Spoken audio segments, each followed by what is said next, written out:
Umat Tuhan yang terkasih dalam Yesus Kristus, Salam. Jumpa lagi pada malam ini 28 Desember 2021. Mari sebelum kita beristirahat, kita menyatakan syukur kita kepada Tuhan dan mendengarkan kebenaran firman-Nya. Kita berdoa. Segala puji, hormat dan sembah kami nyatakan kehadirat-Mu Bapa, sebab Bapa terus melakukan berbagai karya untuk keselamatan kami, umat-Mu ya Tuhan. Sebelum kami beristirahat, kami mau mendengarkan kebenaran firman-Mu. Datanglah dan berkati kami sekalian. Demi Yesus Kristus yang adalah firman yang hidup itu. Padamu kami berdoa dan menyambut firman-Mu. Amin. Umat Tuhan yang terkasih, kita mendengarkan kebenaran firman Allah di dalam Injil Matius pasalnya yang kedua, ayatnya yang pertama sampai dengan ayatnya yang ke-12. Dan saya akan membacakan ayatnya yang ke-11 dan ayatnya yang ke-12.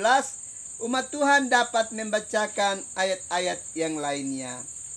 Maka masuklah mereka ke dalam rumah itu dan melihat anak itu bersama Maria ibunya, lalu sujud menyembah dia.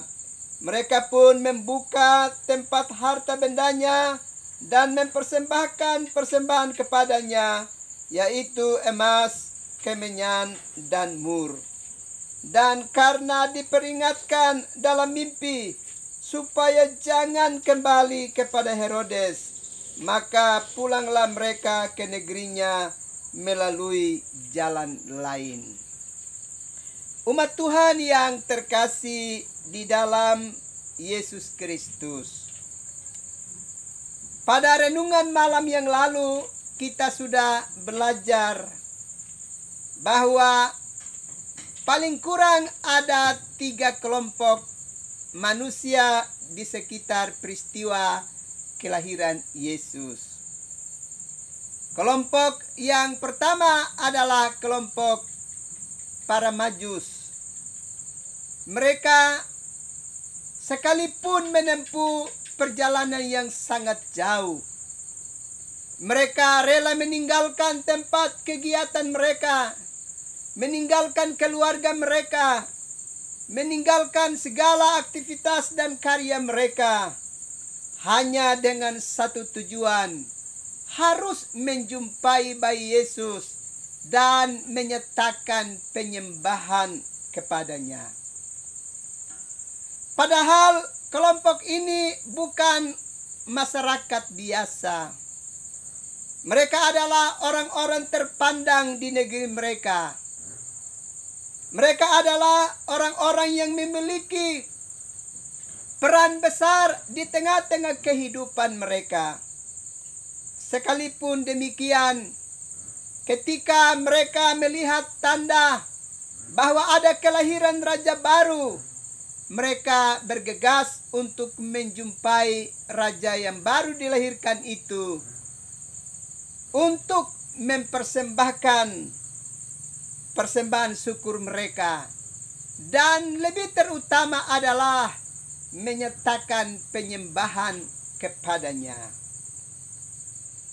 Sementara ada kelompok lain yang lebih dekat yang ada di sekitar peristiwa kelahiran Yesus, justru tidak melakukan sesuatu, apalagi ada niat untuk berjumpa dengan bayi Yesus dan menyatakan syukur serta menyatakan penyembahan kepada mereka. Malah kelompok yang lain justru berusaha untuk mau membinasakan dan mau menggagalkan rencana Allah di tengah-tengah kehidupan dunia melalui kelahiran Sang Penebus. Karena itu malam ini kita kembali melihat bagian ini untuk terus merenungkan, sebab betapa sungguh luar biasa karya Allah yang besar itu untuk menyelamatkan kehidupan kita, umat manusia. Kalau kita perhatikan bacaan kitab suci ini dengan seksama, Yesus dilahirkan di Bethlehem di tanah Yudea pada zaman Raja Herodes. Kita ingat bahwa nubuatan tentang kelahiran Raja Damai ini, nubuatan tentang kelahiran Sang Mesias, nubuatan tentang kelahiran Anak Allah yang Maha Tinggi, yang menjadi penyelamat bagi umatnya dan menjadi juru selamat bagi dunia ini, telah dinubuatkan 700 tahun sebelum kelahirannya di tengah-tengah kehidupan dunia ini.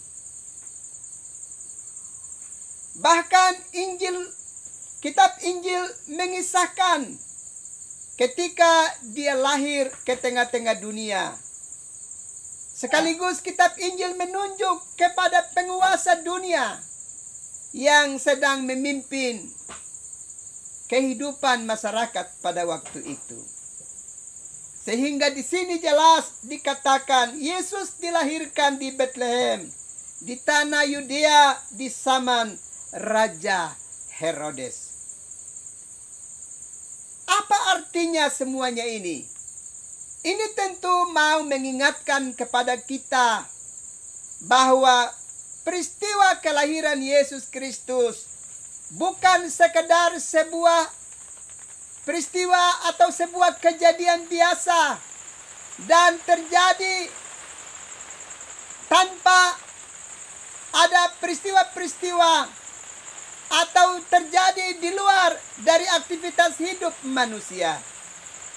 Justru kelahirannya tercatat dia lahir di zaman pemerintah Raja Herodes pada waktu itu. Ini tentu mau menyatakan bahwa memang Yesus lahir di tengah-tengah kehidupan dunia, dan itu sebuah fakta sejarah yang tidak bisa dapat terbantahkan dan dipungkiri oleh siapapun di tengah-tengah kehidupan dunia ini. Bahwa apa yang telah dinubuatkan itu sekarang menjadi kenyataan. Dan dia lahir di tengah-tengah zaman pemerintahan Raja Herodes.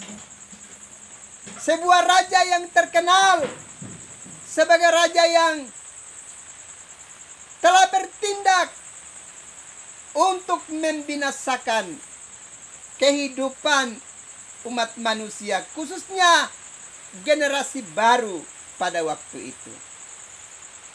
Karena itu, kalau kita perhatikan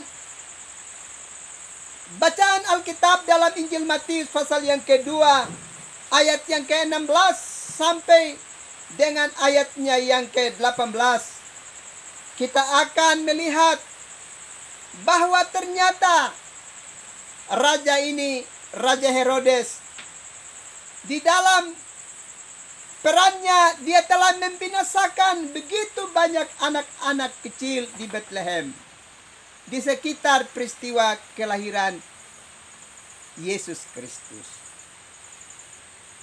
Padahal dia sudah berencana dengan akal bulusnya, akal liciknya. Dia mengingatkan kepada para Majus supaya memberitahukan kepada dia keberadaan bayi Yesus, supaya dia juga bisa datang ke sana untuk menyatakan penyembahan kepadanya. Tapi itu hanyalah sebuah pikiran yang licik, sebuah perkataan yang licik, hanya mau menggagalkan karya Allah di tengah-tengah kehidupan dunia ini. Tetapi kita harus ingat, siapakah yang bisa menggagalkan rancangan dan misi Allah yang besar untuk keselamatan umat manusia? Itulah sebabnya sekalipun Herodes sang penguasa yang tidak menghormati Tuhan itu telah merencanakan untuk membinasakan bayi Yesus, tapi dia tidak bisa dapat melakukan itu. Karena perlindungan dari Allah yang sangat luar biasa untuk keselamatan dari bayi Yesus. Bapak Ibu, saudara-saudara yang terkasih di dalam Yesus Kristus. Di bagian bacaan yang telah kita mendengarkan tadi, dikatakan dengan jelas bahwa para Majus itu tidak lagi kembali dan berjumpa dengan Herodes untuk memberitahukan keberadaan bayi Yesus, karena mereka telah diperingatkan oleh malaikat, sehingga mereka melintasi jalan lain untuk kembali ke daerah mereka, dan mereka kembali dengan sebuah sukacita yang sangat besar. Dan kita perhatikan persembahan yang dibawa oleh para Majus untuk mempersembahkannya kepada bayi Yesus. Yang pertama, mereka membawa emas. Tentu ini melambangkan tentang keagungan dari sang raja.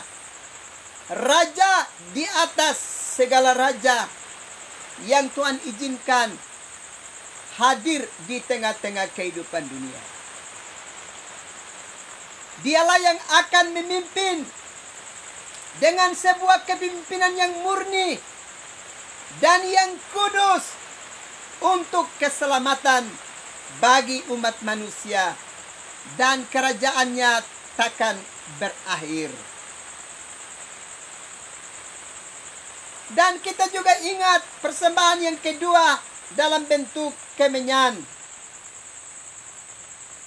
Ini mau menunjuk bahwa Yesuslah yang menjadi imam agung yang akan mempersembahkan korban persembahan untuk pengampunan dosa bagi umat manusia. Dan pada persembahan yang ketiga mur, ini menunjuk tentang sesuatu yang dapat dipersembahkan, dan itu sesungguhnya menunjuk pada dirinya sendiri, dirinya yang dapat dikorbankan untuk menjadi korban bagi keampunan dosa bagi umat manusia. Bapak Ibu, saudara-saudara yang terkasih di dalam Yesus Kristus. Karena itu, melalui perenungan ini kita harus ingat bahwa Yesus Kristus hadir sebagai raja di atas segala raja untuk memimpin kehidupan kita umat manusia, dan kerajaannya bersifat tetap dan kekal.